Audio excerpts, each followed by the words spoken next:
بسم اللہ الرحمن الرحیم۔ السلام علیکم، میں ڈاکٹر سائمہ اقبال آپ سب کو میں اپنے یوٹیوب چینل نئی سوچ ود ڈاکٹر سائمہ پر خوش آمدید کہتی ہوں۔ آج میرے لیکچر کا موضوع زبان کے حوالے سے ہے۔ بیسیکلی یہ ایک سیریز ہی ہوگی اردو زبان تشکیل و ارتقاء کے حوالے سے، تو اس سلسلے میں جو میرا پہلا لیکچر ہے وہ زبان کے حوالے سے ہے۔ تو اس میں ہم زبان کا تعارف دیکھیں گے اور اس کی ڈیفینیشنز مختلف لغات کی روشنی میں اور ماہرین لسانیات کے حوالے سے اس کو ان کی جو تعریفیں ہیں وہ دیکھیں گے۔ اچھا جی، سب سے پہلے ہے زبان کی ماہیت۔ زبان سے مراد ایک عضو تکلم بھی ہے اور بولی بھی۔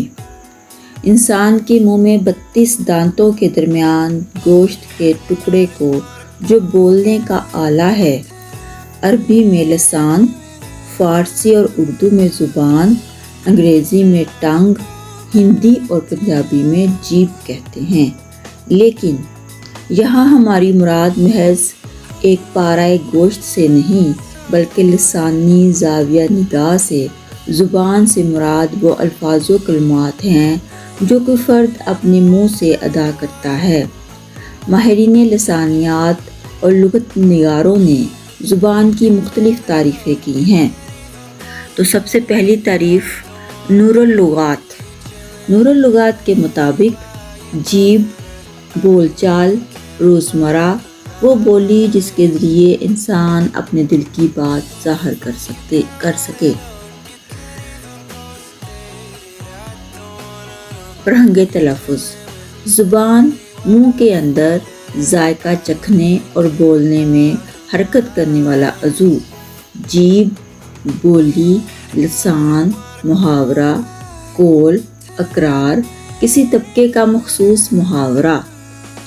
اردو لغت، تاریخی اصول پر زبان منہ کے اندر وہ عضو خاص جس میں قوت ذائقہ ہوتی ہے اور جو نطق کا ذریعہ ہے۔ جیب، بولی جس کے ذریعے انسان تکلم یا تحریر کی صورت میں اپنے خیالات اور جذبات ظاہر کرتا ہے۔ بول چال، روزمرہ بات۔ قول، انسائکلوپیڈیا کے الفاظ میں انسانوں میں تبادلہ خیال کا منتظم صوتی ذریعہ۔ ڈاکٹر محی الدین قادری کے مطابق زبان انسانی خیالات اور احساسات کی پیدا کی ہوئی ان تمام عضوی اور جسمانی حرکتوں اور اشاروں کا نام ہے جس میں زیادہ تر قوت گوئی شامل ہے اور جن کو ایک دوسرا انسان سمجھ سکتا ہے اور جس وقت چاہے اپنے ارادے سے دہرا سکتا ہے۔ مندرجہ بالا تعریفوں پر اگر غور کریں تو ہر ایک نے اپنے نقطہ نظر سے زبان کی ماہیت کو بیان کیا ہے۔ کم و بیش ہر تعریف کسی مخصوص خاصیت کو اہمیت دیتی ہے اور دوسری خصوصیات کو نظر انداز کر دیتی ہے۔ زبان میں یہاں نطقی آوازوں کا ایک نظام کے مطابق ہونا ضروری ہے۔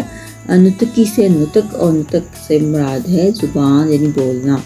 وہاں جسمانی اشاروں کی بھی یکساں اہمیت ہے۔ اس کے ساتھ جب زبان تحریری روپ اختیار کرتی ہے تو اس کے لیے کچھ مخصوص علامات متعین کرنا پڑتی ہیں۔ اگر ہم ان تینوں نکات کو ذہن میں رکھیں تو زبان کی تعریف یوں کر سکتے ہیں: زبان بامعنی آوازوں، جسمانی اشاروں اور صوتی علامتوں کا ایسا نظام ہے جو انسان کے درمیان ابلاغ کا ذریعہ بنتا ہے۔ انسان فطرتاً معاشرت پسند ہے جو دوسرے انسانوں سے لگ تھلگ رہ کر نہ تو زندگی گزار سکتا ہے اور نہ ہی خیالات و جذبات کا اظہار کر سکتا ہے۔ انسانی اظہار و ابلاغ کا مؤثر ترین ذریعہ زبان ہے۔ انسان کی یہی خاصیت اسے دوسری مخلوقات سے ممتاز کرتی ہے۔ انسان حیوان ناطق ہے، یعنی بولنے والا انسان۔ اور زبان کے ذریعے اپنے تصورات، احساسات اور جذبات کے اظہار پر قادر ہے۔ خالق کائنات نے علم اور بیان کے شرف سے نواز کر انسان کو اشرف المخلوقات بنایا۔ سورہ رحمان میں تخلیق انسان کے بعد جس بڑی نعمت خداوندی کا ذکر کیا گیا وہ نطق و بیان کی قوت ہے۔ ترجمہ: انسان کو پیدا کیا اور اس کو قوت گواہی سکھائی۔ زبان پر انسانی معاشرت اور تہذیب و تمدن کا دار و مدار ہے۔ دنیا کی ساری تہذیبی ترقی زبان کی رہین منت ہے۔ اس کے بغیر ہم مجبور محض ہیں، نہ خود اظہار جذبات کر سکتے ہیں اور نہ دوسروں کے افکار و خیالات سے مستفید ہو سکتے ہیں۔ زبان ہی بنی نوع انسان کی سب سے قیمتی تہذیبی میراث ہے اور ہمارے فکری، دینی، اخلاقی اور روحانی سرچشموں کی محافظ بھی۔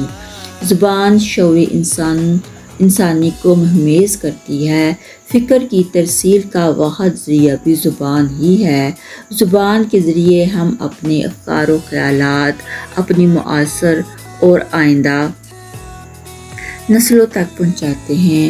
زبان اور انسان کا رشتہ اس قدر ناگزیر ہے کہ زبان کے بغیر انسان کا تصور بھی محال ہے۔ زبان کی تعلیم کے بغیر علمی ترقی کا تصور بھی نہیں کیا جا سکتا۔ ٹھیک ہے جی، یہاں میرے لیکچر کا اختتام ہوتا ہے۔ یہاں ہم نے صرف جو زبان لفظ ہے اس کے معنی دیکھے ہیں کہ ایک زبان ہمارے منہ میں جو جیبھ ہے اس کو کہتے ہیں، اور کوئی بھی جو بولی بولی جاتی ہے اس کو زبان کہتے ہیں۔ تو ان دونوں کے فرق کو ہم نے مختلف لغات کی روشنی میں سمجھا اور زبان کی ماہیت اور انسانی معاشرت میں اس کی اہمیت کو جانا۔ مجھے امید ہے کہ آپ لوگوں کو یہ لیکچر اچھا لگے گا۔ مجھے اجازت دیں۔ اللہ حافظ۔